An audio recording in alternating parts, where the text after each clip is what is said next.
পরের খবরে চোখ রাখছি। পাহাড়ে তৃণমূল জিএনএলএফ জোটের যাত্রা ঠিকমতো শুরুর আগেই কি শেষ? বাড়ছে জল্পনা। পুরো ভোটে পাহাড়ের ডেবিউ ইনিংসেই সাড়া জাগানো ফল করেছে তৃণমূল, কিন্তু এরই মধ্যে জোট সঙ্গী জিএনএলএফ এর সঙ্গে তৃণমূলের ভাঙনের আশঙ্কা তৈরি হয়ে গেছে। সূত্রের খবর, সম্পর্কের তিক্ততা বাড়ছে। জিএনএলএফ এর অভিযোগ, তৃণমূলের জন্য হেরেছে দল। জোট হওয়া সত্ত্বেও তাদের হয়ে কোনো প্রচারই করেননি তৃণমূল নেতারা, অথচ তাদের হয়ে পুরো দমে প্রচার চালিয়েছে জিএনএলএফ। তৃণমূলের জয়ের পেছনে এর বড় হাত থাকলেও এখন আর তা মানতে চাইছে না তৃণমূল কংগ্রেস।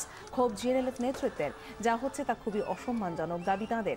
যদিও এ নিয়ে তৃণমূলের বক্তব্য, একসাথেই লড়াই হয়েছে এবং জিএনএলএফ এর সঙ্গেই জোট এগিয়ে নিয়ে যেতে তারা চান, যদিও তাতে ছিঁড়ে ভেজেনি। ক্ষোভ কমেনি জিএনএলএফ নেতৃত্বের।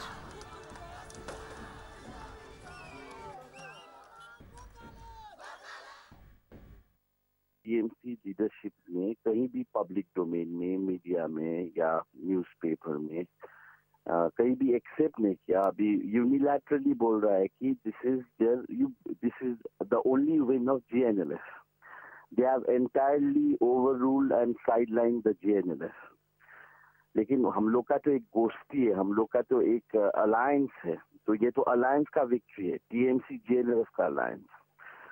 So this is very unfortunate. We'll have to think about how this alliance will go, because alliance में कुछ give and take होना चाहिए। alliance तो ऐसे ही नहीं होता है, कुछ बूथों पर, कुछ issues पर उसका समझौता होना पड़ेगा। জোট প্রসঙ্গে জিএনএলএফ এর বক্তব্য দুর্ভাগ্যজনক। প্রতিক্রিয়া মন্ত্রী গৌতম দেবের, কি বলেছেন শুনবো। খুব দুর্ভাগ্যজনক অভিযোগ। আমি নিজে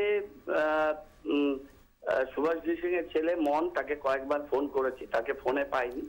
এবং আমি জানি যে আমাদের যিনি পর্যবেক্ষক অরূপ বিশ্বাস, রাজ্যের মন্ত্রী, তিনি বহুবার যোগাযোগের চেষ্টা করেছেন, যোগাযোগে পাননি।